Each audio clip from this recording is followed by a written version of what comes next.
Dr. Murray, I imagine that prison was quite confronting. Well, I was not in prison.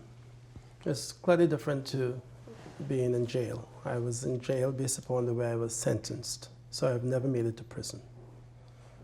And Being incarcerated, I guess, is what we're talking about. Absolutely. That's different. I mean, of course, it has been a monumental adversity. I don't think words can really truly describe the pain and the suffering, the anguish that one experiences, especially when you've lived a life like I have. I've had good homes for myself and for my children, my family, and I've enjoyed nice things in life. And when this happened, this sudden change, it plummets to an unfathomable level of distress. Very, very harsh, very painful. It takes time to really truly describe it. Did you ever fear for your life while you were incarcerated? No, I never did.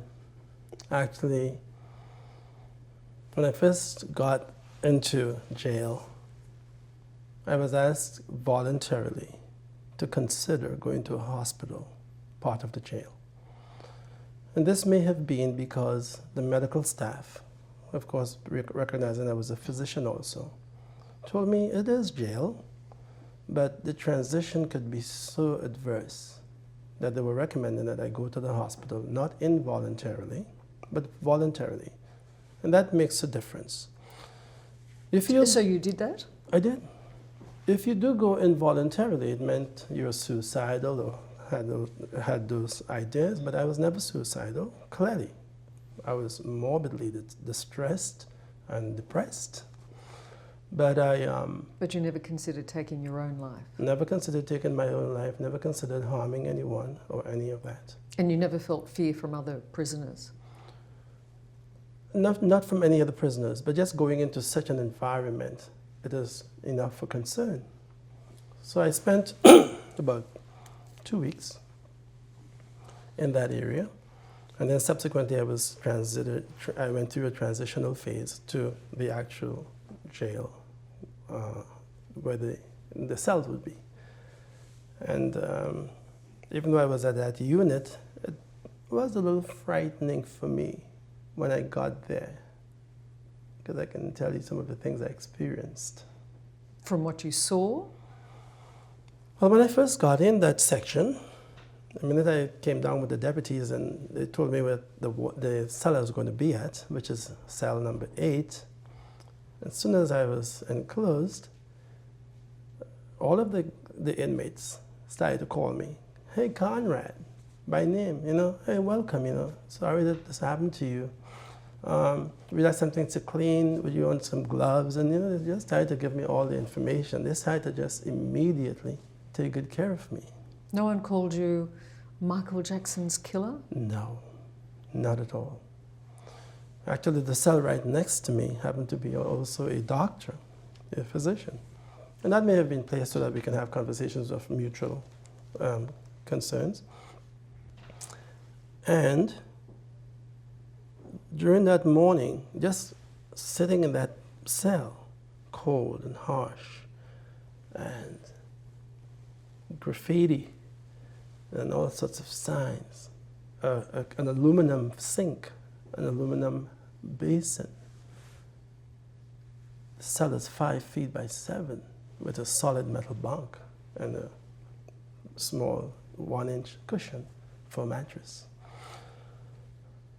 I was called to the attorney room to have an attorney visit. That was great. So I got out of the area, went to the attorney's room, and when I was through with my conversation with the attorney, just knowing I was going back to that environment compared to when I was in the hospital, I broke down. I became very tearful because I didn't know what to expect. And even though the entrance and meeting all of these inmates were cordial, yet still, I had an inherent fear. Who was the guy next to me? Why was he incarcerated? Who was the other person?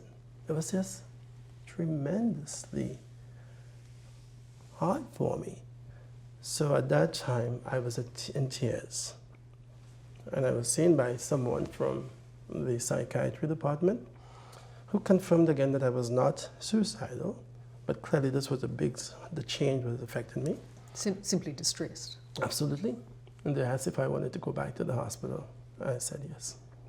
So did you spend the majority of your time in the prison hospital? In the jail hospital, I spent a total of 3 weeks, because after the prior 2 weeks I spoke of, I went back for 1 week. And just prior to the holiday, I think it was coming to be Thanksgiving, I went back to the cell that I was initially introduced to, but could not stay there. Now, when I went back there after a week, I got back into the same cell, number 8. I had no idea where I was. I thought I was in a completely different area. Until about 4 hours after being there, somebody said, "Hey, Conrad, how are you doing there? Is there anything you need?" And I heard the voice, and I said, "Kevin, is that you?" He said, "Yes." I says, "I had no idea. Am I back where I was before?" He said, "Yeah, you're in the same place. They saved it for you." And with that, I had to try to make an adjustment. Did you make friends in jail? I never had an enemy in jail.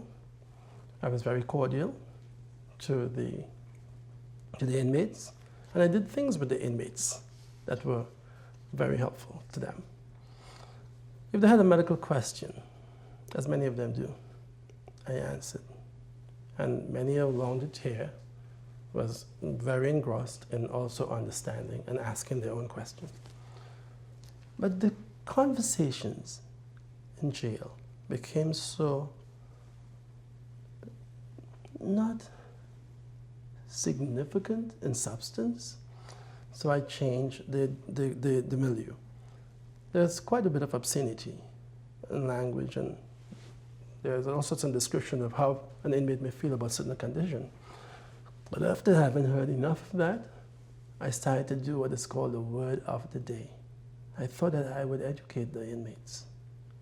So you played teacher? Absolutely.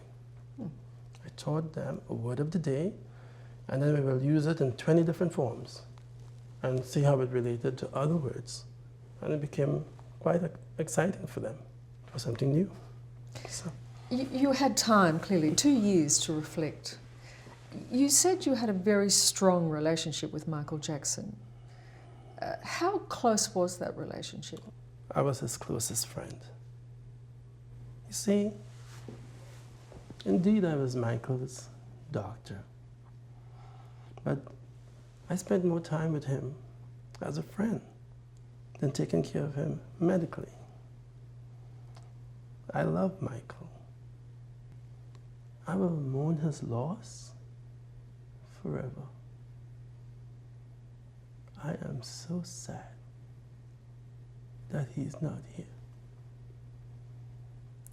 What would he make of your conviction? Oh, this would be very distressing for Michael to see what I have gone through and what I am going through. But our friendship was inadvertently formed from trust and with no intentions of forming that bond between us. It just happened. I think Michael developed a comfort and a trust in me that for the first time in his life ever, he felt he could regurgitate the distress of his life. Did you lose sight of being his doctor and allow yourself to be his friend foremost? Not at all. You were able to differentiate between the two? Absolutely. Let me tell you about being a doctor. I am not just a simple primary care physician, and nothing to say about primary care because they're great doctors. But I have been trained as an internist, I have been trained as a specialist in cardiology, and I am a subspecialist in interventional cardiology with a nuclear license in nuclear medicine and nuclear cardiology. I have been well trained After my first degree at Texas Southern University, I went to Meharry Medical College. And during my stint at Meharry, to complete my degree, I was also trained at the Mayo Clinic in Rochester, Minnesota, a fabulous institution. From the Mayo Clinic, I ended up at Loma Linda University Medical Center because I did not want to stay longer in Minnesota, the cold weather, and I wanted to go somewhere where there were beaches and sunshine, and they recommended Loma Linda as a great institution. I was quite excited about Loma Linda because if you heard of the baby Faye baboon heart transplant, that institution was renowned for that, and I said, wow, they're pioneering, that's where I want to go. So I went to Loma Linda, they accepted me. From Loma Linda, after doing very well and graduating as an internist, I then went to the University of Arizona. Exciting. I had a chance to take care of Native American Indians and to stay on the reservations and to train diseases that is so extraordinary that you don't see in the urban cities these days. It was fabulous, an extensive experience. After graduating from fellowship at the University of Arizona, Tucson, I then went to the University of California, San Diego, for my subspecialty training in interventional cardiology to be trained by Maurice Buchbinder, one of the #1 interventional cardiologists in the world. After training with Maurice at Sharp and University of California, San Diego, I became his Associate Director for Training Fellows in Interventional Cardiology. I've taken my work very serious. I have learned a master skill. There's no question about it, and I could easily separate that from friendship and taking care of a patient who has a problem. I don't think anybody doubts your qualifications. What they would say is you should have known better. I should have known better. What do you mean exactly? You should have known better not to have given in to Michael Jackson. Well, the question is quite open. And when you say given in, I can still say, well, let's narrow that down and say specifically, what are you asking? You should not have given him the treatment that killed him. I did not give Michael Jackson any treatment that would kill him. Actually, what the world has misconstrued is that I was actually trying to take Michael Jackson off of a substance I think he should not have been using on his own. But there's no doubt you failed. I did not fail in the sense, it may appear to you or the rest of the world that I have failed, but I did successfully get Michael Jackson off Propofol. For 2 nights? No, up 3 days prior to the time he died. 3 days? Yes. But he died. He did not die while I was taking care of him. And during the time when Michael Jackson passed away, Michael Jackson was not on that substance. It's very important to know that. Michael Jackson was on Propofol. No, he was not. That's not what the report says from the coroner's office. Well, the coroner's office did not say he was not on Propofol. They said he died from what they describe as a lethal dose of Propofol with an adjunctive amount of benzodiazepine, okay? But they never said that he was on Propofol. If you look at the evidence, it's very clear. Propofol was never found in the IV tubing that Mr. Jackson was on, except for at the lower injection port. But it was found inside his body. If it was found inside of his body, it did not go into his body because it was on a drip, nor was it in an infusion. But how did he get it if it didn't go via the administration of your work? If he had Propofol in his body and it is the reason why he died according to the coroner's court, how did it get there if you didn't put it there? Well, you could not answer the question, neither could I. I was not present when Mr. Jackson took his actions on his own that likely caused his demise. I'll give you an example. And this doesn't have to do with Propofol, but it may expand, please, with an example.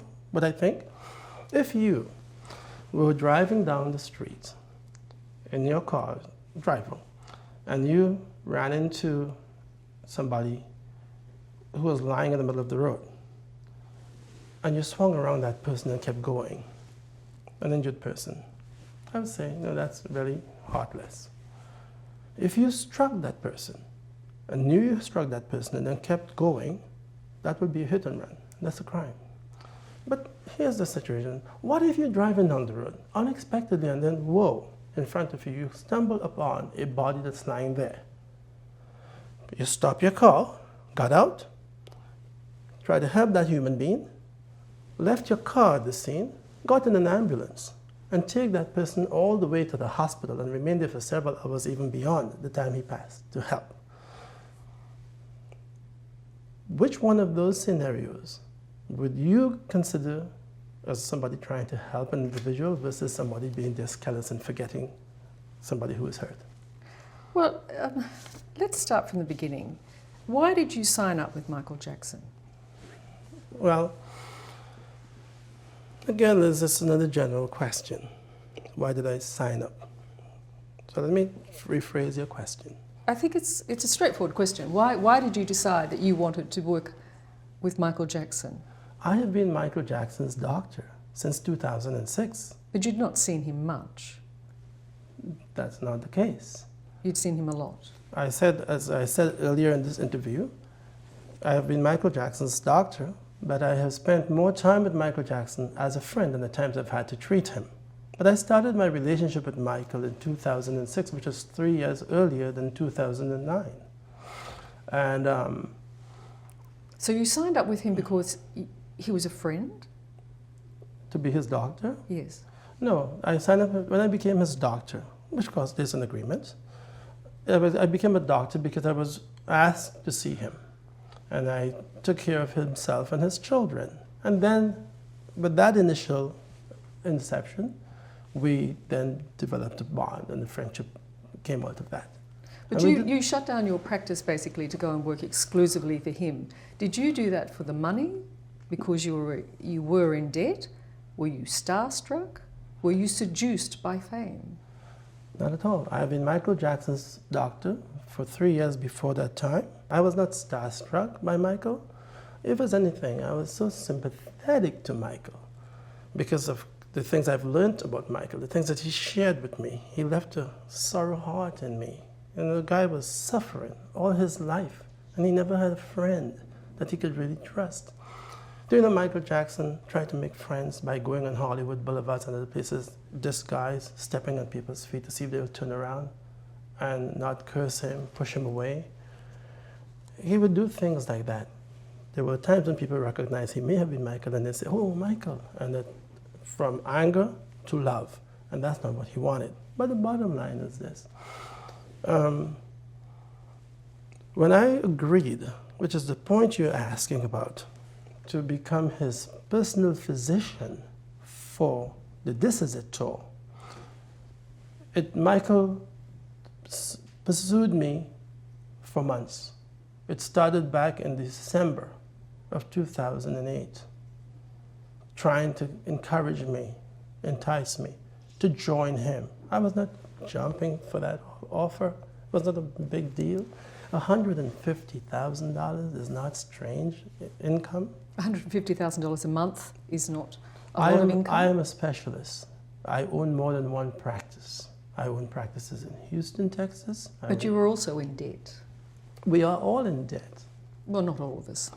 Well, all is an error to say that. It's not 100%, but many people are in debt. Was your debt a factor in taking up the job? Not at all.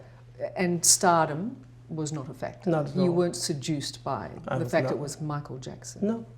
You'd already had an inkling that Michael Jackson needed Propofol to sleep because you'd been involved in a situation where he'd called upon you to help him in that regard. And when are you speaking about exactly? I'm talking about when he was in Vegas and he rang and asked whether you could help supply it. So let's move. So you have moved months in ahead. In the sense my point is that you knew that he had medical issues. Medical issues could be broad. Related to the need for Propofol.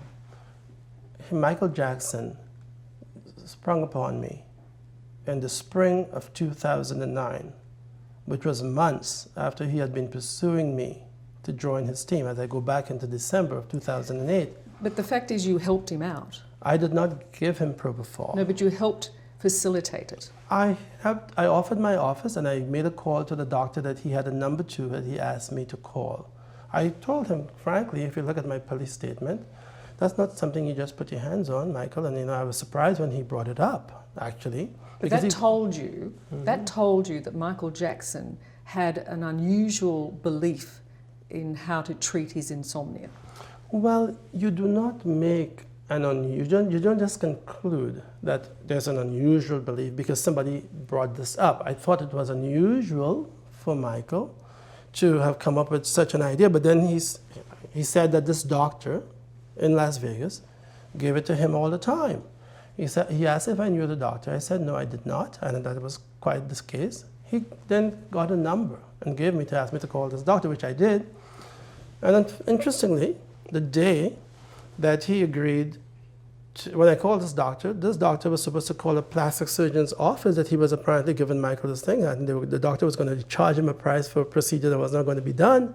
And I offered them my office because I had all the equipment. So why would you do that when you know that that is not an acceptable practice for somebody who needs to sleep? Right at that point, before you're even hired. Well, it was not that I was giving him this to sleep. He asked that I get him a doctor that he was familiar with who was giving him a substance. But you knew, I mean, let's not be fuzzy about it, you knew what was going to happen and you helped to facilitate that. That this doctor was going to give him what he wanted, which was propofol to put him to sleep. And you knew that and you helped facilitate that. If Michael Jackson did not ask to speak to this gentleman and ask me to get him propofol, I explained to him that that was not happening. Michael Jackson asked me to call this doctor for him. I made their connection. The doctor called back and said that the plastic surgeon's office that he normally treats Michael at wanted to charge him $4,000 to use the office, and it will make a false report of a procedure that Michael was going to have, which was not true.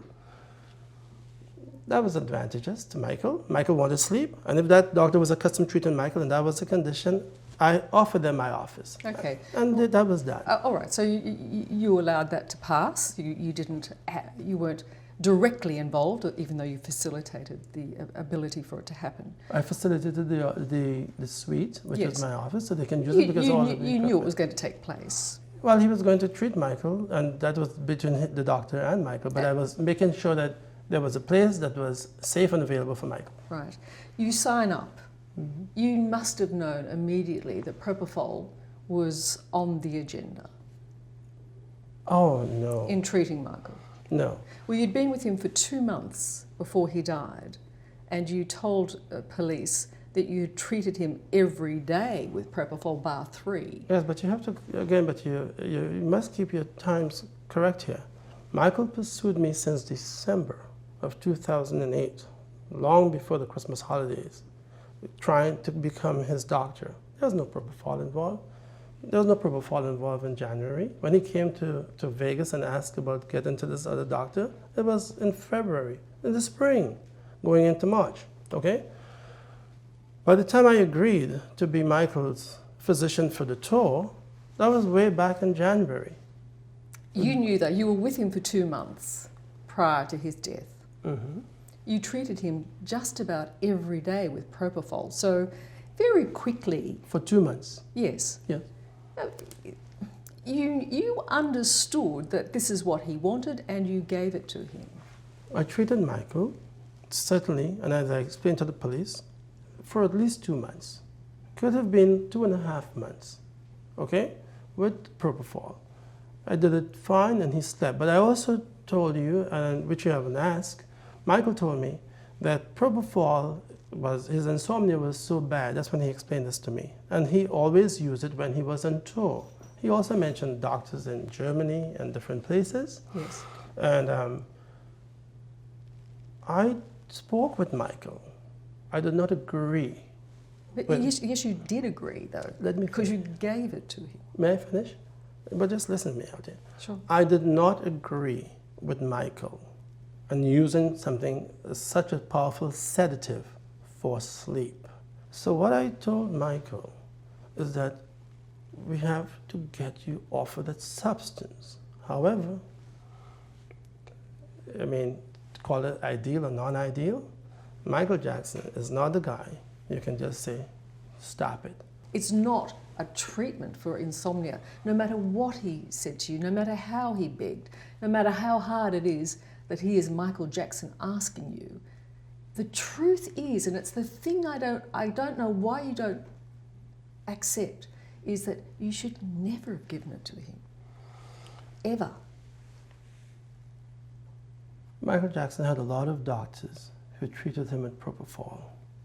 Conrad Murray was a doctor that treated Michael with Propofol, but with the intention of getting Michael to understand, I do not want you using this substance again. And I succeeded. You may not have liked... But you didn't succeed, though. Well, he died. Let me finish. When Mike, again, maybe I'm not making this point very clear. Oh, I'm hearing you, but you're not accepting that it was... You thought you were doing the right thing by trying to get him off it, but still using it. Frankly, you should never have given it to him in the first place. You spoke about using Propofol for insomnia. Propofol is a sedative. But it's a general anesthetic. It is used, it could be a continuum to anesthesia, which goes in different levels. You have 1, 2, 3, 4, etc. and anesthesia. Okay? Mild sedation, minimal sedation, conscious sedation. I am a licensed, certified doctor to give sedation.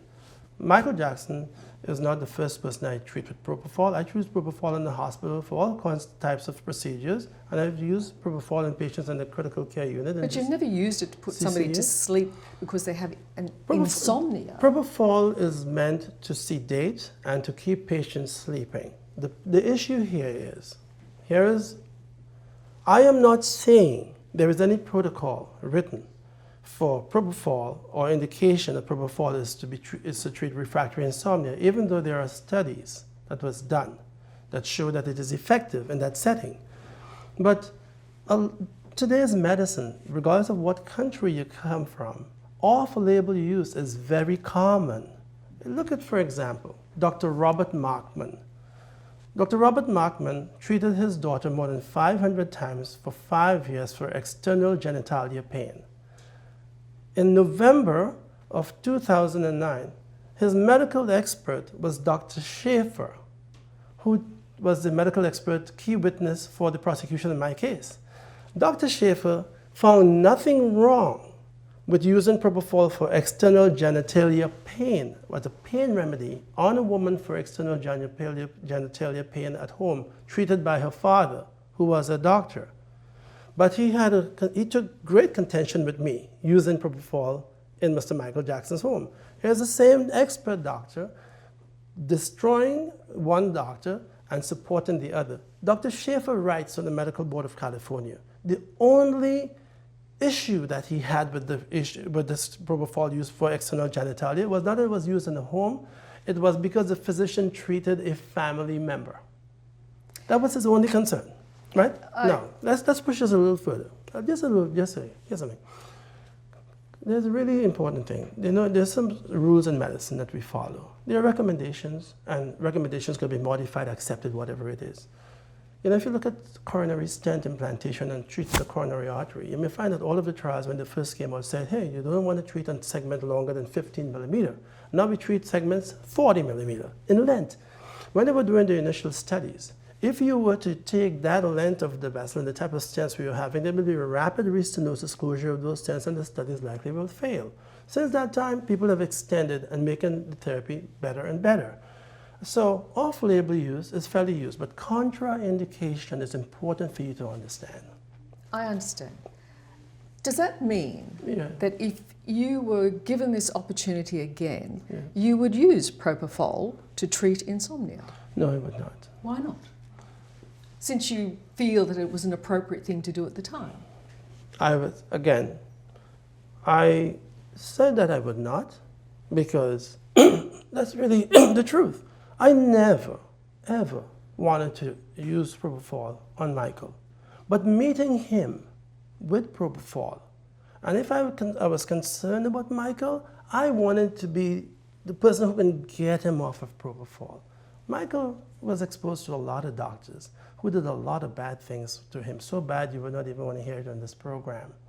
And I wanted to help Michael to get off of that. I wanted to help Michael to develop a better mind. I wanted Michael to succeed. I wanted Michael to be all that he can be. He had so much doubts. He was so miserable. He had perished so long. He had languished in pain. His life was so wretched. He was hurt by so many people that if Michael could cry to me and regurgitate that thing, you wouldn't believe the amount of pain and sorrow that he left on my heart. It was so horrible. Michael Jackson was not 50 years when he died. Michael Jackson was 120 years when he died. As far as his suffering, it was twice his age and more. Painful. The reason why Michael Jackson said to me before he died, this is what Michael said. Conrad, I have 4 family members, excluding myself. You know who they are? No, will you tell me? Prince, Paris, Blanket, and Dr. Conrad. That's my family. That's the family I want for the rest of my life. He had severed relationship with every one of his blood kin. Just to divert a bit, you said that Michael Jackson said to you he was tired of being used as a family bank. Gosh. What did you mean by that? Those are his words. Michael was tortured and in pain in order to meet the needs and the high spending of his family members, which all fell into his pocket. And the man became impecunious. Michael Jackson was penniless. Michael Jackson did not own a home. Michael Jackson did not afford the food in his refrigerator. Michael Jackson Was broke. And I was shocked when I got the news. I was already working with Michael. They had unceremoniously, rapidly asked me to close my practice after I had asked for some time for a transition because I was hiring someone else. Because I care so much for my patients, I did not want to just leave them and say, hey, I'm going away with Michael, that's it. No, I cared about my patients, still do. We had a meeting at the house in Carrollwood. We had 2 meetings, I called them. And on the final meeting, the last one before he died, after the meeting was over, Randy Phillips, the CEO and president of AG at that time, said, Dr. Murray, you have a minute? Standing in the courtyard. I said, sure. So I walked out to speak to Randy. And what was shocking to me is when the man scowled his eyebrows and he said, this guy does not have a dime. If he does not do this, it's over. He's going to be on Skid Row. I've never been to Skid Row, but I've read a lot about it. And that's where the homeless and the less of the less survive. This is Conrad Murray, Dr. Murray. This is my friend, Michael. He has nothing. He has not paid me a dime. You never got paid? No. I came there. I'm trying to help you. Everybody has put so much pressure on you. I try to create schedules, and then I'm shocked. If I was there for the money, I would grab my bags and take off. I didn't take off. When Michael saw me talking to Randy Phillips outside, he asked me to come. And he said, Conrad, oh, don't talk to them, please don't talk to them. But he was just trying to prevent me from having this conversation. But I was shocked out of my wits when I got that information. But did I tell Michael that? Did I tell Michael or did I share with him what Randy Phillips told me? I kept that pain to myself. You are aware that Paris Jackson attempted suicide, Yes. and you made a phone call to her. Oh, I did. Why did you do that? Because Paris is very close to me. The children are genuinely close to me. As I understand it, Paris's deep distress was based on the loss of her father. And given the family is of the opinion that you are responsible for Michael Jackson's death, wasn't it totally inappropriate to call and leave that message for Paris? No, it wasn't. Again, Insensitive? no, it wasn't insensitive. I did a lot of compassion and care for Paris. But I can tell you this. I know those children, and I can assure you that it is not the father's not being present or the father's death that has Paris yielding towards suicidal ideation.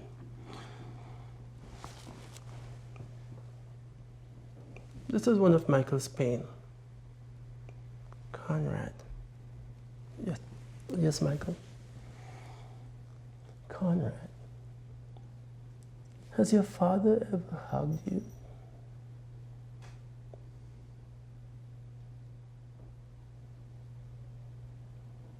I gave him an answer. Conrad, do you know my mother, my father, and all of those other family members have never hugged my children? Do you know, Conrad, when you come in here, they run to you, they reach out to you, they hug you, and I watch when they're in pain and they're feeling sick, they say, Dr. Conrad, Daddy, call Dr. Conrad. And when I hug his children, it was so moving for him because he never hugged the children. The children were isolated. Michael Jackson never hugged his children. He did, but not his parents, not his father, his mother, or any of those people who came there. The last time I saw Paris ever hugged by a Jackson, it was during the memorial service at the Staples Center when she said something about Daddy was the best father I've had, and her aunt put her arms around her, partially covering her mouth. But they've never hugged the children.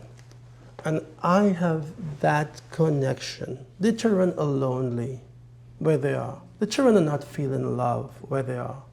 And Michael Jackson knows that. And it goes back to your former question when you spoke to me, which I haven't answered you yet, about Michael didn't want to be a bank for the family. And if you still want to address that, we can talk about it.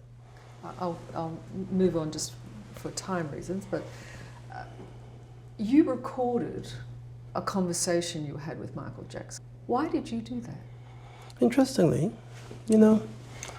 I wasn't even aware that I had the recording. Did I record it? Absolutely. It was on my phone. It wasn't done with any intentions that I was going to use this to blackmail Michael one day. It could be my paycheck. Listen to me. If I want to blackmail Michael Jackson, it wouldn't take that phone call. It would be far worse than that. It would shatter the world. Okay? What do you mean by that? Just what I said. The phone call was not meant to, it was not. But you kept it. Why didn't you get rid of it? As I said, I didn't even realize it was there. Truly. It was when did you realize it was there? when they played it in court. That's the first time. That's the first time I recognized it was there. But then I tried to go back. I was thinking with the attorney, well, when could this have happened? If you look at the date of the recording, as I look back in time and try to really go hard, it was on a Sunday. And the Sunday is when I was usually off. I would leave Michael so I can go visit my family and see my children. It was on a Sunday, and it was mid-morning, I think maybe 10 o'clock. Michael Jackson, and I spoke about so many things, and one of the things that I kid with him about is how much he snored. Michael Jackson says, hey, Conrad, this is what we should do. we should put up a tripod one day with a camera and we should record. And so I could see how really want my estimates up. And he's a jokester and he would laugh and chuckle. He really wanted to know. And I believe I may have recorded it, and I just never paid attention to it. But it was not meant to harm him. But one thing it does show. If you look at my police statement, they said I lied about everything. I never did. I mentioned that Michael Jackson was going to open the Michael Jackson Memorial Hospital. I gave the name to the hospital. He wanted me to be a director there. We spoke about how we're going to set it up and all of those things. And that tape does show Michael talking about that with me. But also, if you listen to it really carefully, pay attention. Michael Jackson was being sedated at that time. Michael Jackson was on Propofol at that time. I was sitting right there. You can hear me asking him, are you okay? Just basically gently facilitating him. But it was 10 o'clock in the day, and Michael Jackson was up based upon a night of rest on Propofol. And as I look back after the fact, Michael Jackson had a way when I would have the IV out before he got up, and he would reach quickly for the IV. And then he said to me, please don't take it out before I get up. Take it out when I'm awake. I said, but why wouldn't you want me to just take it up? You wake up and you're fine, you know? He wanted me to keep the IV in place. He wanted to see it. It was... Why? Because after Michael got up, he would probably beg for a little bit more sleep. And what you're experiencing on that tape is Michael being put back to sleep for a short while with a Propofol infusion. You did not hear him choking, coughing, saying he had chest pain, oh, I was feeling poorly, I could not breathe. It was very, very soft and gentle. He even said to me, after giving me an entire coherent speech, which reflects my police statement, I didn't know the recording was there, he said, I'm asleep now. I'm asleep now. Which says that my skill of even putting him to sleep with mild sedation using Propofol was always very gentle and very smooth. He had no problems at all when I gave him Propofol. No, he went to sleep. There's no doubt about that. Yeah, but I'm just explaining to you as the event, those are the events of what happened with that. It's just an extraordinary recording to have and to accidentally do it and not know. No. I did not say accidentally. I said Michael Jackson wanted to be recorded on camera with a tripod, and I had learned about the iTalk, and I may have recorded it just to show him if he had snored. But you said that you didn't know you'd done it. No, I said I did not remember that I had even the recording. It really so you do remember recording it? I would have had to record it. Right. But I do not remember that. I did not remember having the recording. Yeah, because there was no issue. I did not have it for any particular reason. It was never intended to. Did he know you were recording? Absolutely, he would have known. You would have told him, would you? Yeah. Mm-hmm. Yes. On the day that Michael Jackson died, he came home and said he was fatigued. Is that right? That was his usual. Mm-hmm. You went about your usual procedure, applying a saline drip to him, and then going through the process of trying to put him to sleep. That's correct? Well, it wasn't usual, because I had, prior to 3 days before he died, I had a combination of the benzodiazepines and Propofol, which he would be on, but he was weaned off Propofol. So as far as getting him to sleep from that time on, there was no Propofol. The whole idea was trying to use the benzodiazepine, which was lorazepam, Versed, and if I can get him to sleep on those, then the next step would have been pills. And finally, after pills, nothing. That was the stage of process that I had in mind. And you did go through that process. You gave him the Valium, the Versed, the Ativan, I think, is it? Lorazepam. I mean, yes, Ativan. Ativan. Right. Mm-hmm. So you went through a process of giving him other sedatives. Yes. And it wasn't working. Nothing would work.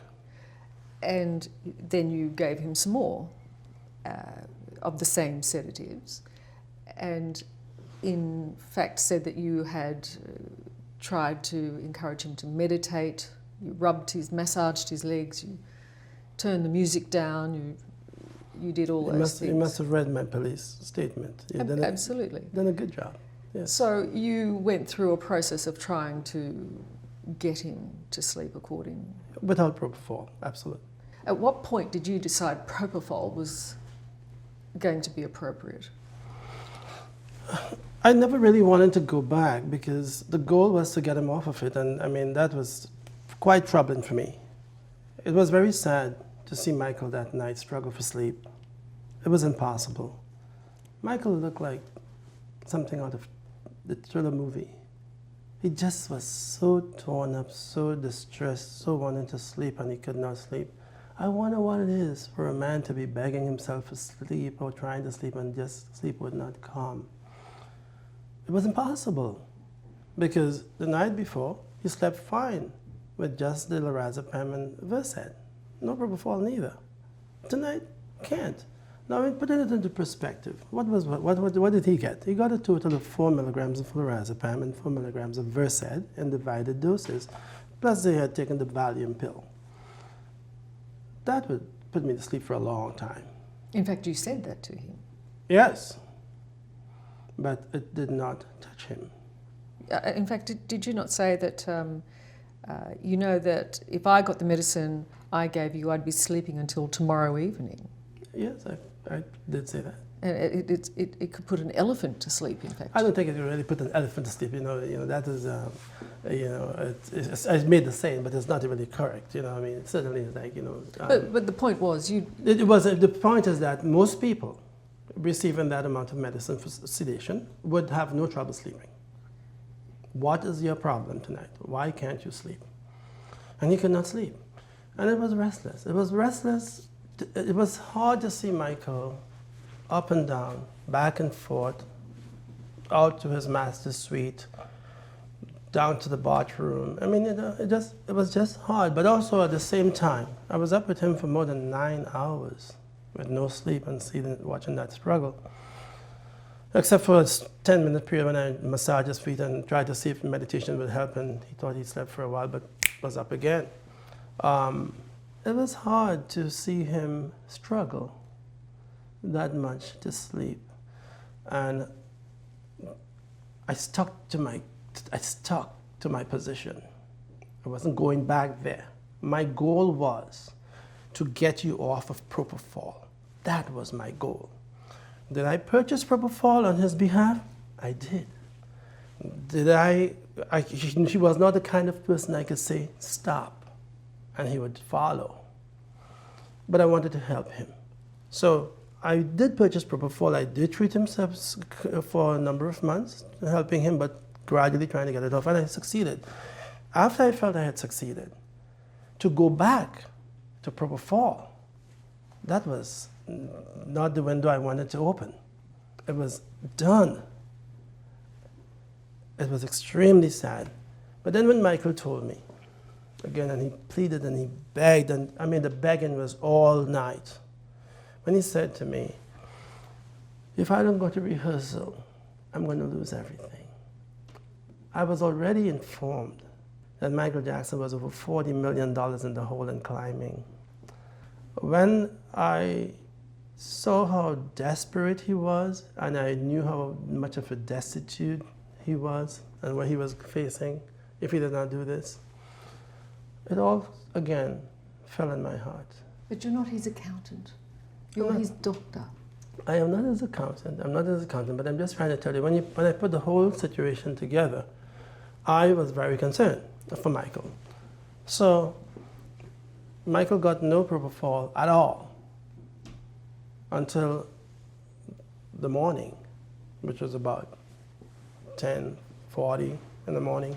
Yes, and you then gave him propofol, and you say it was about 25 milliliters, is that right? Right, and as I told you earlier in this interview, there was no propofol found in the line, no propofol found in the bag. There was nothing to indicate that Michael Jackson was on a propofol trip. But there was clearly evidence that in the injection port, way down below, where it's given by an injection, there was propofol, along with the other medications, flumazenil, etc., which he had received.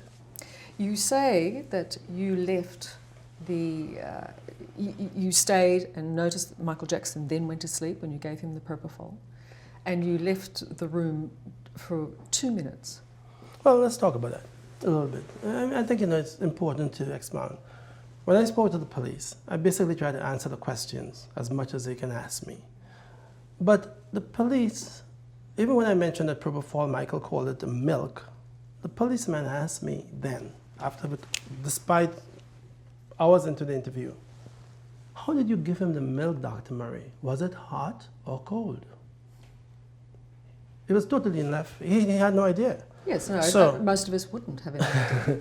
So I tried my best to make the interview as simple as possible, and that was the whole thing. But now if you want to ask me about the details of what that meant, I can explain. My point is that you said that you left, you monitored him, he was asleep. Yes. And then you got up and left for what you thought was about 2 minutes. How long did I say I monitored him? You didn't. Yes, you basically said that you saw that he went to sleep, and then but you left his side for about 2 minutes, is what you said. But after the effect of the propofol that was given was totally gone out of his system. So let me explain that. I said that I left his bedside when I was comfortable, that I had monitored him long enough and there was no longer an issue. Propofol is basically out of his system, no effect by as long as 15 minutes is 0. Now if you look at all of the doctors who testified, the key witness, Dr. Schaefer, Dr. Kaminger, Dr. Cooper, all of those people, what would they expect of sedation with propofol if it was an effective dose? Nobody said it could be beyond 15 minutes. If you look at the telephone records that they said I was so distracted with, at 10:43, I placed my last call. I completed my last call to my administrator in my office because we were talking to the British Medical Board about how I will be registering, whether it will be short as a fellow for the entire year. And between 10:43 and 11:07, there was no phone activity. The next phone call I got was for a 1-minute call. And I don't know if I answered the call or if there was a voicemail, but I never picked it up. The next time I used that phone was about almost 11:30. Well, let's just go through that. Yeah. The phone records say that you made 5 phone calls. Now, this is while you're, according to your own time nomination to the police. The phone records show that you made 5 phone calls, you received 6 others and sent numerous texts and emails. Now, is that monitoring Michael Jackson? If Michael Jackson got 25 milligrams of propofol slowly infused between 10:40 and 10:50, okay? I did not expect to even have sedation with that tiny dose given to Michael Jackson. Why did I give him such a small dose? I call it minuscule. Is because he was already given 4 milligrams of Versed, 4 milligrams of Valium, and because there were other medications that he was given for the sedation, even though they were being metabolized and the amounts were being reduced in his system, I wanted to be very careful. So I gave him a small dose. I can tell you, Liz, between you and I, if propofol was the color of saline, which is like normal water, clear water, I would have given Michael a placebo. I would not have given him propofol. But propofol is like milk. So he would definitely know that he was getting propofol. And when he got 25 milligrams of propofol, I did not think I would even see sedation. But he relaxed slowly after he fell asleep. But I made sure I stayed there. He had a pulse oximeter on. His arterial oxygen saturation was like 98, 99. His heart rate was about 70 and regular. He had 2 liters of oxygen, okay? And Michael slept. Now, interestingly, he was not snoring. We talked about the reason for the tape and why he was so interested in knowing how he snored and what he sounded like. He was not snoring. Because he was not snoring, I was more concerned to even remain there longer. So even after he got the propofol at 10:40, 10:50, and if you look at 15 minutes thereafter, the propofol effect is gone. The effect is gone even before that 1-minute call came to me at 11:07. And before I left his bedside at about 11:25 in the morning, I'm still monitoring him even beyond that. That's when I emptied his saline bag with his Foley catheter and filled the jug with 700 cc's of urine there. The reason why I'm doing these little things is to see, would he wake up? You know, how easily he's going to get out of sleep. But he kept sleeping. Yes. And as he kept sleeping, I said, well, okay, fine. So now that the propofol is completely out of his system, he's not on a propofol drip. He's on plain normal saline. There was no requirement for me to stay there and monitor him. Okay. So, you're confident that you were measuring correctly how much propofol you gave him? Absolutely. There's no doubt, because there was some suggestion there was no measuring device there that could be accurate. That's not true. The syringe is marked very clearly. Right. You know what's cc, what's ml. It's clearly marked. The coroner found that Michael Jackson died from acute intoxication of propofol, and that his body had enough propofol in it that would be equivalent to someone having major surgery. How did that get into his body? Well, this takes an education, and it has. A simple explanation well, is very simple. I did not give it. I did not give it to him. Okay, so if you didn't put it there, who did? Michael. And again, I think the deputy coroner has pointed out that that is absolutely absurd. No, it's not. It would be almost impossible for him to come out of his sleep, inject the propofol, and be unconscious and indeed no longer breathing in the 2 minutes that you say you left the room. One of the good things, the ideal things about the properties of propofol is that it is so quick to act and it is so quick for the effect to leave you. In 2 minutes, he's come out of his sleep, he's injected himself with propofol that I'm assuming is handy to him to be able to do, and then he's gone back to sleep and blow me down, he's died while you were not there. I am saying that Michael Jackson died, unfortunately, from an accident based upon his actions. Michael Jackson, I don't think, would have killed himself. I do not think I have any information or felt that Michael Jackson was ever suicide. People who kill themselves... I'm not suggesting that he committed suicide. Well, you rather use the term or use the thought. That if he killed himself, I am not saying... I'm saying that you're suggesting that he injected that propofol that was found in his body. That is a correct statement. And hand on heart. What? Hand on heart. You don't believe that. I do not. Please, I don't understand. Hand on heart. You don't believe that. That do what? You made that up. That's just not true. That's not the case. Look, if you are his friend, you would not tell that story. I was not present when Michael Jackson took matters in his own hand. Michael Jackson, as you have realized now, is a drug addict. I've got to be honest and say a court didn't believe you. Well, jurors didn't believe you. The judge said this was medical madness, that this was a homicide case, not even malpractice.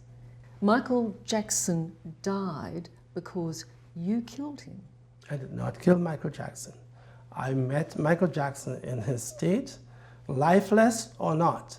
I met him in a state that I did my best to help and to survive, to revive him. I did not, the judge can say what he wants. When you were trying to revive Michael Jackson, well, tell me, what was that moment like when you walked into his room and saw he wasn't breathing? Oh my God. I was stunned in the sense. I mean, initially, what happened here? What happened? But as a trained cardiologist, I resuscitate patients night and day. I resuscitate patients that come in with lifeline, flat lines in the ambulance, just trying to hang on to life by a thread. Some of them don't have life, and I bring them back. So I was killed, and I went to assess and to help. The problem is I was all alone in a 14,000 square foot, 3-story mansion that security, maids, and anyone else in that house was completely forbidden from the upper level except for me. You had your cell phone. I had my cell phone. You didn't call 911. I did not call 911. You called his assistant Yes. to call security. Yes. This is a vital time. You're the medical practitioner. You know 911, call emergency is your first port of call, isn't it? The first port of call for a lay person is to call 911. They're calling for a skilled person. I am a specialist. I have the skill.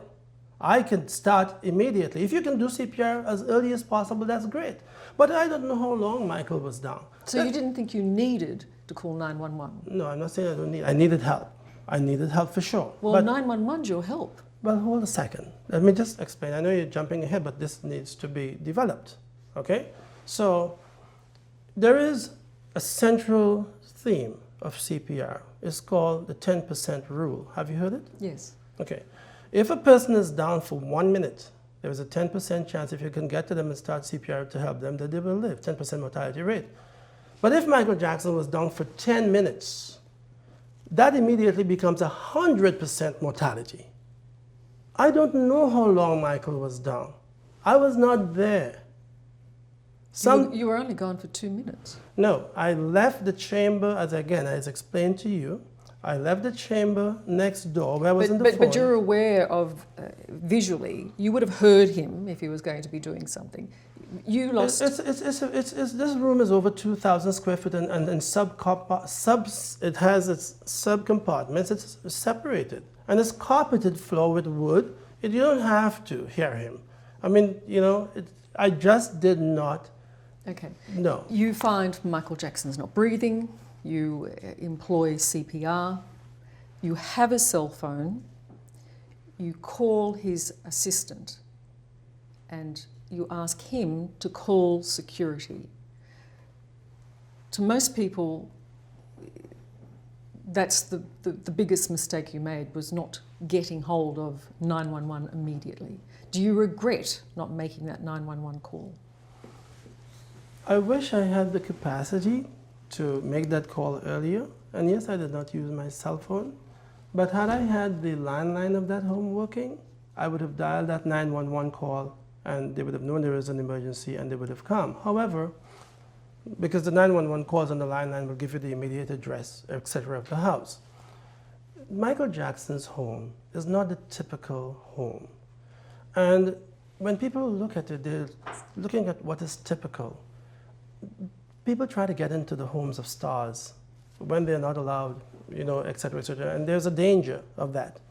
Michael Jackson's security team has been trained that nobody comes through the door. Actually, 2 weeks before Michael Jackson died, his father, Joe Jackson, and Randy Jackson came to the door, to the gate at Homely Hill. They were kicking in that gate, trying to at least. They were instructed to take them out if they broke the barriers. Okay? The thing is this, there was the protocol of anybody coming there, even the police. And if you listen to Michael the mayor or one of the other statements of those people that give testimony, not even the police would not be given access to that home. I had to get help. And the way to get help was to get help through Michael the mayor, who was in charge of security, so he can get security to come to me. And then they could call 911 while I used the skills that I had as a trained cardiologist. That was basically what happened. Alberto Alvarez Yes. was the security guard that came to your assistance. He gave evidence saying that you had asked him to remove from Michael's bedside cabinet vials, the IV drip, a bottle of Propofol, before asking him to call 911. Is that true? No, it's false. Absolutely? Absolutely. Without doubt? Completely false. Why would he say that? I don't know his motives. I can tell you that before he made those statements to the police, he had already flown to England on Virgin Airlines to give a paid-for interview. Alberto Alvarez has... There's no value in him telling a lie, surely. Well, let's look at the evidence. Alberto Alvarez said he saw a white substance. I saw a white substance at the bottom of the bag. I saw a bottle of Propofol turn what he described as oblique. There was no Propofol found in the bag. The device that goes through the bag to reach the saline is not long enough to go through the well before it could even reach to the bag, so it could not penetrate the neck of the Propofol bottle if that was the case. The tubing had no fluid in it. Alberto Alvarez says he also saw Dr. Murray pull the IV out of Mr. Jackson's leg. Well, that is false. If you look at all of the paramedics' testimony, every one of them described seeing the IV in the leg. They all tried to also test it. I know as a critical specialist, an IV is essential to support a person because you want to be able to give them medication. Why on earth would I pull out that IV? I would never do that. Paramedics said they found it, paramedics Blunt and all of the others said the IV was there. Alberto Alvarez said that I pulled it out. Alberto Alvarez said that when I told him to remove things, he went to the top and held the bag with both hands and took it down and then put things away. The funny thing is, Alberto Alvarez was eliminated by fingerprints. So you didn't ask him to conceal anything? Nothing. And you didn't intend to conceal or deceive anyone? Zero. You didn't tell the paramedics, though, that you'd given Michael Jackson Propofol? That's correct. Why not? Because Propofol was not an issue based upon the treatment that I had given Michael. But you told the paramedics about the other drugs. Why not mention that as part of what's some of the occurred other, in the last few hours? Some of the other things that I mentioned to the paramedics, the place was really, it was horrible. But Propofol is the one drug that you probably would mention. But Propofol had no effect because I understand Propofol. I use Propofol. And if Propofol is totally gone, there's no reason. As it turns out, it was the drug that killed him. That's what the coroner found. He died from that. But it was not related to what I had given him. But nonetheless, it was one of the drugs you had given him. Surely you would give them a full inventory of what you'd given him. I was so involved in saving Mr. Jackson's life. Nobody. But you could remember all the other drugs, so you left that one out. No, I didn't say that I left that one out intentionally. I just say it had no impact. They would not make any difference. There was no antidote. Propofol takes care of itself. There was no reason to muddy. That's my specialty. I can tell you that as a specialist there that day, I was so disappointed in paramedics. Let me tell you. Michael Jackson, I took Michael Jackson to the hospital because I was interested in Michael Jackson's survival. I wanted Michael Jackson to live. I wanted Michael Jackson to regain and restore his life and have some life for him and his children. When paramedics came to the home, Alberto Alvarez said that he had helped me to move Mr. Jackson from the bed. Paramedics could tell you. They saw me with my arms be around Mr. Jackson, and they helped to move Mr. Jackson. I told them to be very careful in moving Mr. Jackson. The reason why I could not move Michael by myself is because I did not want to lose his IV. When they moved him, careless as they were, the IV became dysfunctional. It wasn't working. When they tested the IV, they could not infuse medicine. So for 25 minutes, they stayed there. They intubated Michael, but they could not get a single drug in his body. And Los Angeles County has a protocol. After 20 minutes, you call it. Call it? Nobody knew what happened here. You could not get an IV in this man.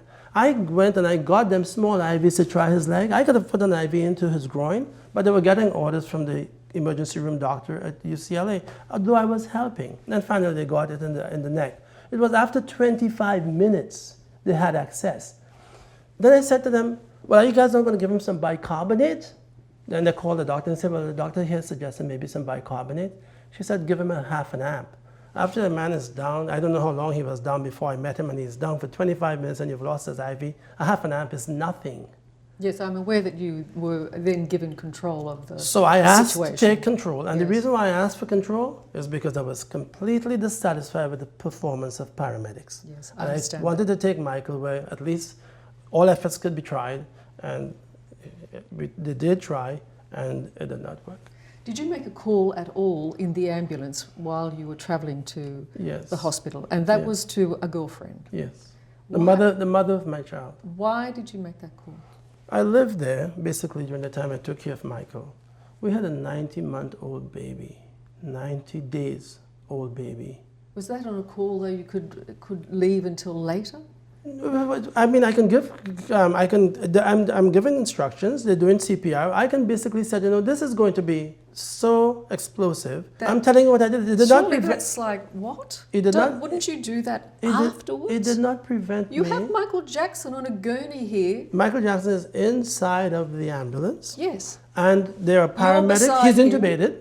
You're beside him and you make a call. No, he's intubated. He's intubated.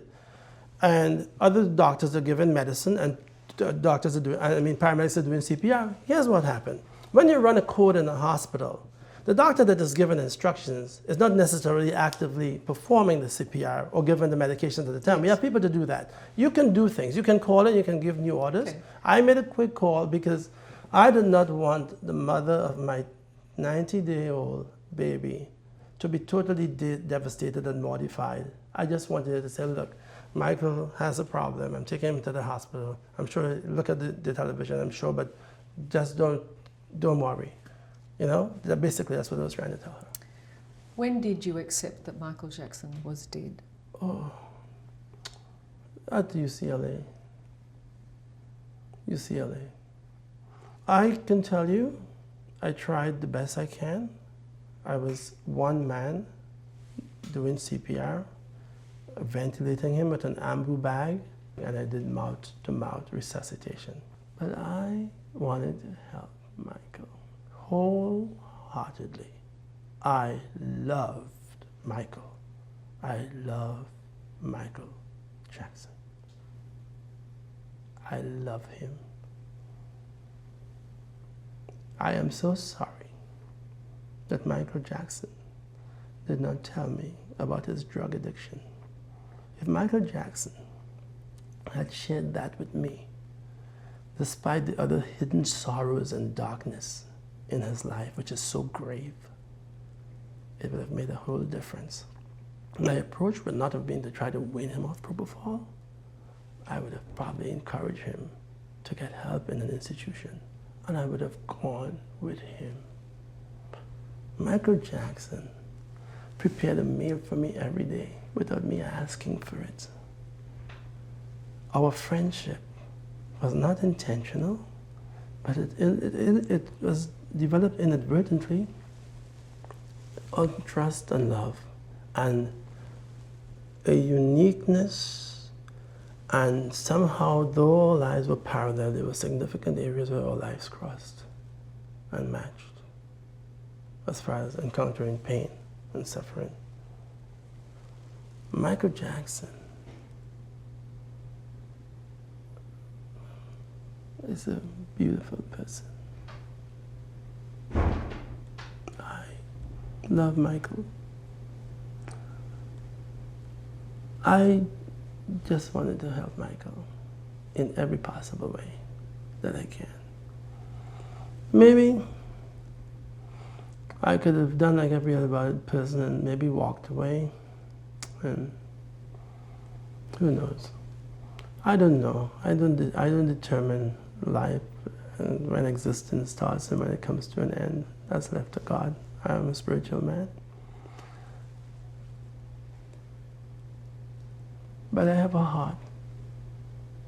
I have compassion for people. I didn't take money from Michael. And even though there was a contract made up for 2 months, there was another $150,000 for the month before. I just dated that time. It was no big deal. I'm accustomed to giving away the things I make and the money and the material I've earned. Just give it away. But Michael didn't have anything. And rather than Michael becoming a homeless person on Skid Row, he could have used my home. When Michael passed away, he didn't want to be a bank for his family. He was tired. He was squeezed literally to pulp. Michael Jackson would love to have done the concerts, but he did not think he had the capacity to do it. And I knew that as a friend. he shared it with me. He thought about how we can have hip surgery. And he talked about having brain transplant. You know what it is to transplant your brain? Because of all of the harsh sorrows and the valleys of darkness that he has lived in all his life, he probably thought that if his brain was transplanted, he would wake up and be a different person. So we talked about that too. I showed him, I said, Michael, could you imagine if I give you my brain and all of a sudden you wake up tomorrow and your eyes look for Conrad Murray and it sees you? It'd be horrific. You know, you laugh about things like that, but at the same time, you're as serious as ever. Michael Jackson, despite the adversity and the pain that I've encountered, the persecution, the name calling, time spent incarcerated, and I've literally lost everything materially that I have earned, I still say we were beautiful friends. I still think Michael Jackson has a very, very dark side, but like all men and women, not perfect, but I love him. You know, when you love somebody, if you can love them unconditionally, you can love them like how Christ would love any of us. We make mistakes and things are not perfect in our lives, but he doesn't blame us for that. The Lord is always willing to forgive you. Do you speak to Michael? Have I spoken to him? Yeah. Yes. Yes. Yes, yes, yes, yes, I have. Okay. The last time Michael spoke to me, this was the day that when the verdict came for the civil trial.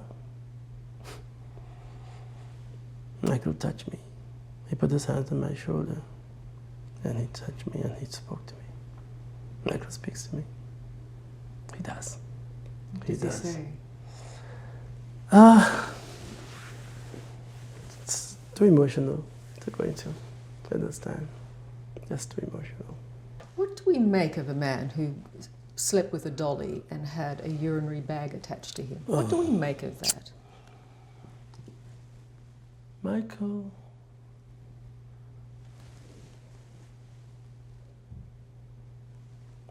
I'm going to be I'm fair and I'm open. Let me just say that Michael is not a perfect man, by far. Michael has a huge dark shadow. Michael slept with doors, yes. Is that normal? No, it's not normal. But if you understood the history of Michael as a child and the things that he has encountered in life, and you're willing to listen, you probably wouldn't judge him. Do you believe he's a pedophile? I am not prepared to answer that question. Not now.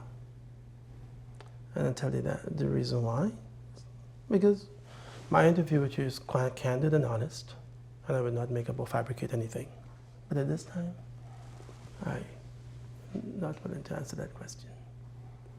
As a friend, as somebody that was his closest friend, I would have expected you to say absolutely not. Well, sometimes expectations are not always satisfied. But one thing I'll tell you is this. I may have formed an impression of an individual based upon certain things that I have seen or encountered. The reason I'm pressing you is because by saying what you're saying, are you deliberately muddying the waters here? Because that's what you're doing. You're leaving it unclear about your thoughts. Is that fair to Michael Jackson? Or do you have something that you know? I'll never be unfair to Michael, and I'm not here to destroy Michael. You've asked a question, and I'm not prepared to answer it. Not now. Do you see Michael?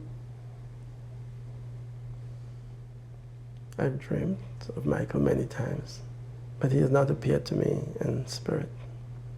But I've dreamt about him. What do you dream? Oh, various things about the good times, the things we did together as friends, and the time spent together, you know, the way he laughs, so broad and careless and so, you know, Michael laughs as if, you know, if you had a thing on the bucket list that you're a good laugh, it comes from deep within. He is just crazy. What laughter. And, you know, there's so many things we've done together. I mean, you know, just things we chuckle about, and just going through a magazine, looking at different models and girls, and, you know, pick one, pick yours, I pick mine, and, you know, and then we come about the different things. You know, of course, I have to always, if I wanted to ever get close to him, I had to pick the most emaciated girl. He needed bones, complete bones. You like them thin? Beyond thin. Okay? Skin holding up a skeleton. You know, it's very attractive. But there's a lot to say. There's a lot, there's just a lot. And there's also a lot in my heart that I harbor for Mike. You say that you found music is an outlet for you. Do you? Music is an outlet for me? Yes. Why? I heard you singing from the jail. It wasn't an outlet for me. It is a song that Michael and I, one of the things where our life crossed, though I came from a different part of the world and Michael came from another part, but probably we both grew up in the same type of small house. That was, you know, hard to fit the whole family in. And you had to kind of stack yourself up and find your space. But though Michael was a Jehovah's Witness, he did not believe in some of the things of the Jehovah's Church. Michael had told me that if ever he got sick to the extent that he needed blood transfusion or something like that, please go against his parents, and especially his mother, because he would want it to be done. And he was given me the authority to do that. He just didn't put it in writing. Michael also believed that even though Jehovah's Witnesses did not support Christmas, he wanted his children to have Christmas. And they had Christmas. You know, we've seen that we stacked the gifts from the bottom from the basement to the top of the ceiling to give them that effect of gift and Christmas and the chairs and the caroling. And so he liked that. And yeah, he did things for his children. People call him bad names and call him Wacko because they said he covered his children's face. But I think Michael had good reasons for that. The children could go to play in the Adventure Dome and they can go to Disneyland with their heads uncovered and nobody knew who they were at that time. But had they exposed themselves before, they really would probably have shattered their whole existence as children. They probably couldn't run free and play and be callous. And that's really what Michael Jackson was doing. Covering their faces so that when they are truly exposed and they're playing, there's no issues about that. You know, they can run free. There's a lot to say. There's a lot we've done as friends.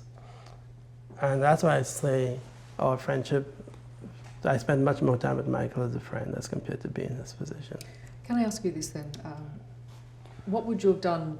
What would you have done differently?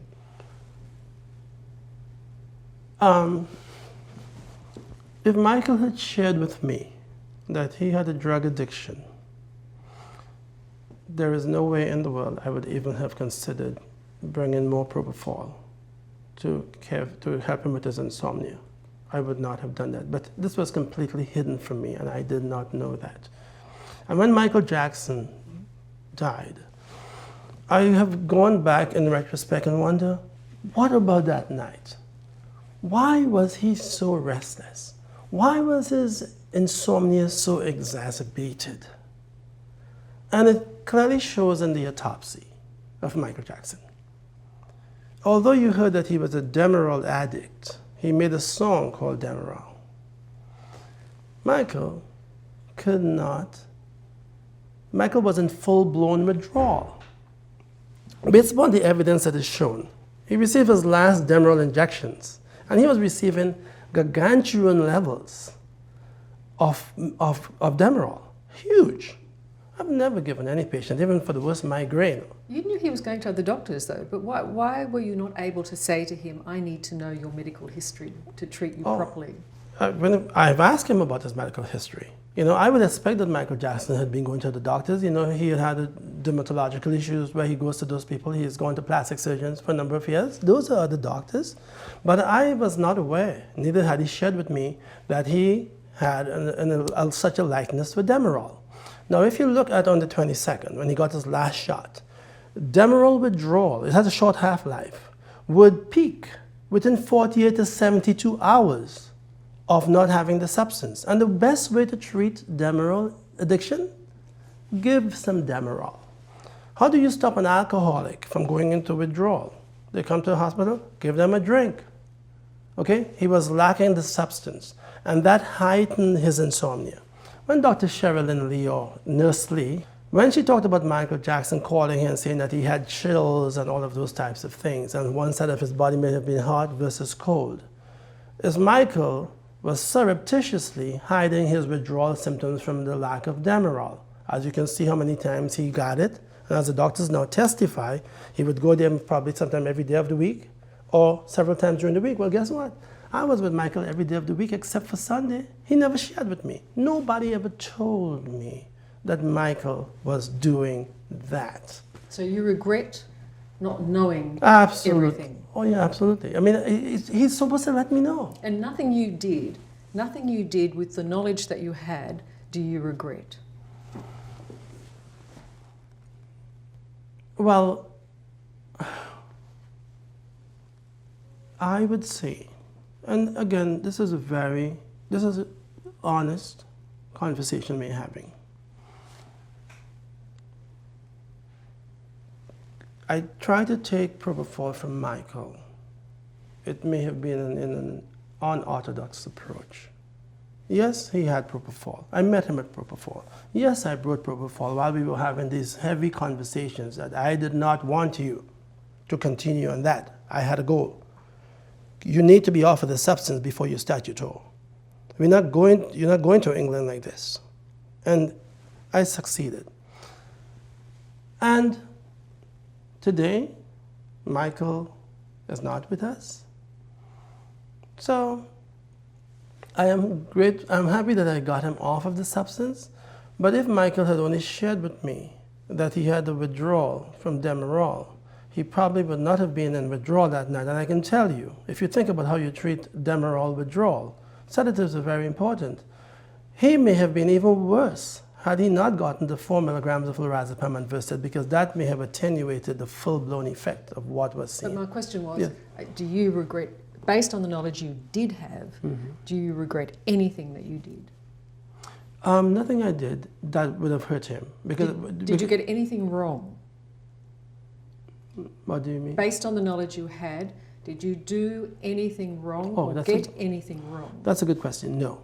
I am certified in conscious sedation. I gave Michael Jackson Propofol. I do admit that. You heard Michael Jackson on a tape recording, which was never explained before. I told you that Michael Jackson got up that morning, wanted to go back to sleep for a little while, and there was a Propofol infusion. He heard it was very smooth. You heard him coherent throughout. You heard him say, "I'm going to sleep now." Okay? That was not an issue.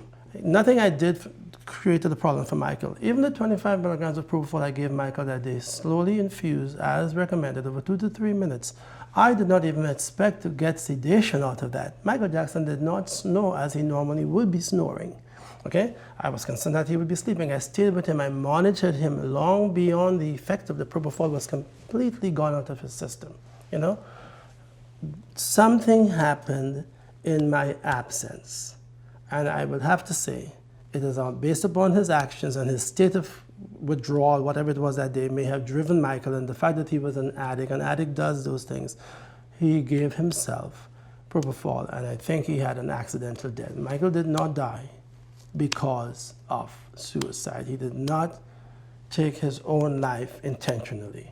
What responsibility do you take? For his death? Yes. None. None.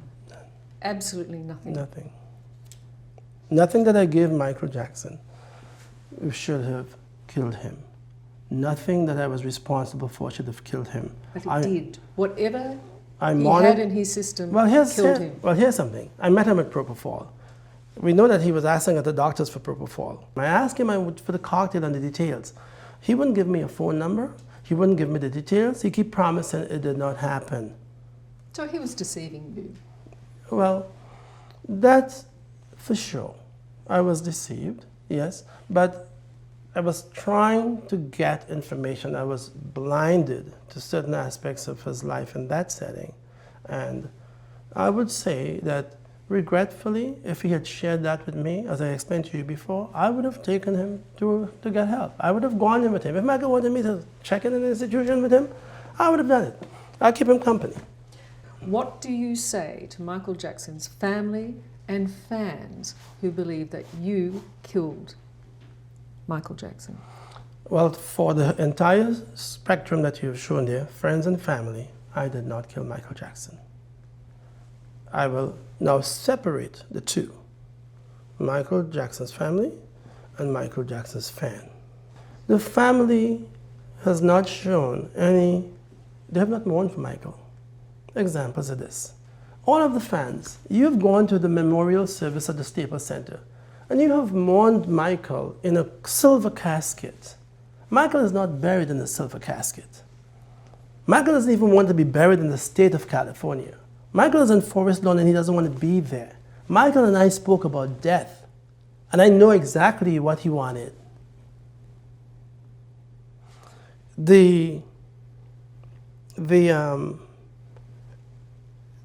Michael is so regretful of the last shred of hope in his family tree that he was hoping would at least one day stand up to help him in his lifetime. And that would have been his mother. But he had transferred that from his mother to Elizabeth Taylor. She knows that. That's who Michael considered to the end as his mother. That's the relationship that he had. Michael does not have any relationship with his Jackson's family. And I'll tell this to the fans. You decide. If you support Michael Jackson and you love Michael Jackson and Michael Jackson is a man of love, then love Michael. And Michael will sure want you to know one of these days what are the things that happened to him. Okay? It is so sad. It is so sad. It behooves anything that I have encountered, despite my adversarial incarceration, monumental collapse, of all I have earned. Michael Jackson was harmed way beyond his years. Way beyond his years. I don't even know if I could have lived as long as he had, with the pains that he encountered. At one point, fans, Michael Jackson did not feel you loved him. Michael Jackson did not feel he had a lot of fans, especially in California. Maybe he had some more in Europe. But this is how he felt. There were a few regulars that came around his home and exchanged gifts with him, and you could almost, after a while, after a week or so, get to know them. They were the same ones repeating themselves. But Michael Jackson felt that he was alienated. Michael Jackson felt that you had given him up. Nobody showed him love. Michael Jackson was looking for love. When Michael Jackson regurgitated everything in his body and tell me so much of his life, with the exception of all these drug addictions, which he knew I wouldn't stand for, he found for once in his life a human being who did not judge him, who would definitely listen and could still accept him and still be a friend, despite his shortfalls. I tell you, continue to love Michael, continue to give him your support, but I want you to really think. I was in his life for a short time, from 2006 to 2009. But in the whole scheme of his life, many of you would not be able to weather what Michael has encountered. It has been ponderous, unwildly damaging to a human being that I have ever encountered. And to those who would say that you're nothing but greedy and deluded, I have not received a single penny. I have paid for Michael Jackson's prescriptions. I have paid for Michael Jackson's children's prescriptions and medical equipment or Paris's shoe. Michael, I've paid for the arcades when they wanted to play because Michael didn't have the money to give them at that point. There isn't anything I wouldn't give to Michael. And I tell you that about greedy. I left my practice weeks on end in Las Vegas, very good practice, to go to a low impoverished area of the underserved in Acres Home, Houston, to take care of 50,000 minority patients in a 14,000 square miles who did not have a single doctor, but had the most severe cardiovascular and peripheral vascular diseases in Harris County, in the United States. Did I get paid for that? No. How did I go to work? I flew with a 757 twice a month.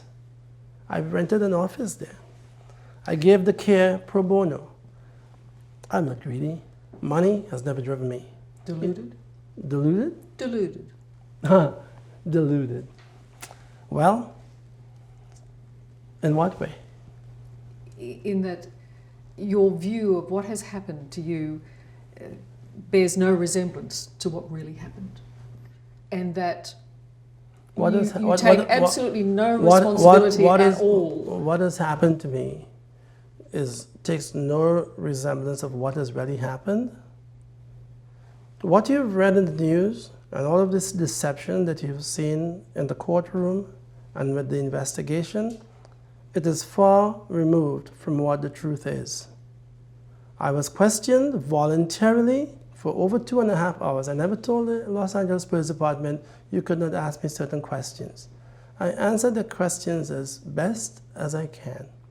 Up till today, it fits the evidence. It reconciles with every piece of evidence there. And the whole issue is what you've been told, or what the media has sensationalized for many of us, is not true. I hope that this interview today has helped you to at least help to clarify some of the points you may have. It's good to hear your side of the story, that's for sure. Are you a good doctor? Oh, you saw my records. I have practiced for more than 20 years. You're qualified, no doubt about that. But can you make good decisions? Well, you know what I tell you? I have been handling patients, saving their lives on flat lines, hanging by a thread. I have done the cases that many doctors have refused in this country, where patients had no other choice, no other hope, and that was the end. And I have saved their lives, and today many of them will testify and tell you, if it wasn't for Dr. Murray who had intervened, they would not be around. I think I am a good doctor. I have had an impeccable medical record and history as far as treating patients. I treat patients in the most litigious states in the country, Nevada, California, and so I've never had a medical malpractice lawsuit. I've never been reprimanded by a medical board until all of this has happened. I give of my heart, and at the end of my journey on this earth, my work would speak best for me, as it has today. You can ask any of my patients and they're still satisfied. You will go down in history as the man, though, that was... Hopefully, with time... You'll go down in history as the man that was there when Michael Jackson died. Well, I would go down in history as the man nearest Michael Jackson when he died. Again, as I said, I don't know when Michael Jackson died. I encountered Michael Jackson unexpectedly. But he died on your watch. You can't deny that. You may define it however you want to, but my watch would say, if I was supposed to be monitoring Mr. Jackson, that's on my watch. Mr. Jackson required no monitoring whatsoever. Clearly he did.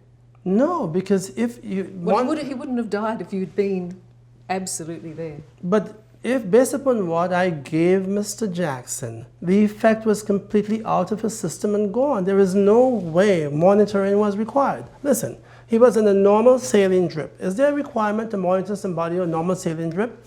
Let me finish. No. And guess what?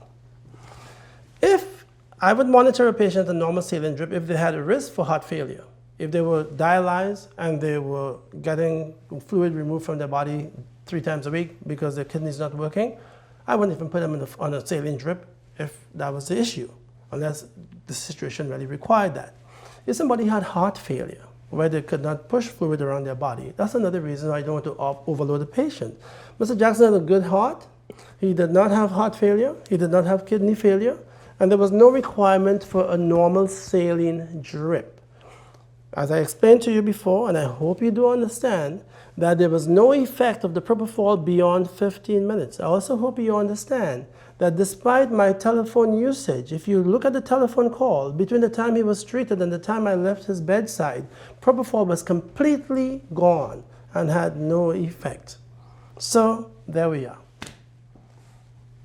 Well, we would talk forever, but thank you. We can talk forever? We would talk forever on that issue. Well, thank you. Hopefully one day we will learn and see more, and maybe in time, you know, for those who are intelligent and could understand, and when they get the real side of the story. The nub of what your case stands on, for you to claim you're innocent, is that Michael Jackson injected himself. Well, that's Michael, almost no, it's too not fanciful to take on board, and that. But the evidence, that argument was dismissed in court, so I'm not sure how we're going to. It was not dismissed in court, and that evidence in court did not allow Dr. White, the expert, to expand on what he had known. He could not even discuss what he had learned from me. And when you one day look at the evidence piece by piece, which I hope will be demonstrated, and people will understand in clear demarcation as to what a propofol drip would mean, why there was no propofol in a drip, because it was never in the line, was not detected. When they look at all of them, when it's put together, they will realize, hopefully with time, the public will be educated enough so that they will see the truth. Let me ask you this then. If you'd got it wrong, would you say? If I what? If you got it wrong, would you say? Absolutely. You would admit it? Absolutely. If you had been derelict in your duty, you would admit that? I said that. There's no doubt about it.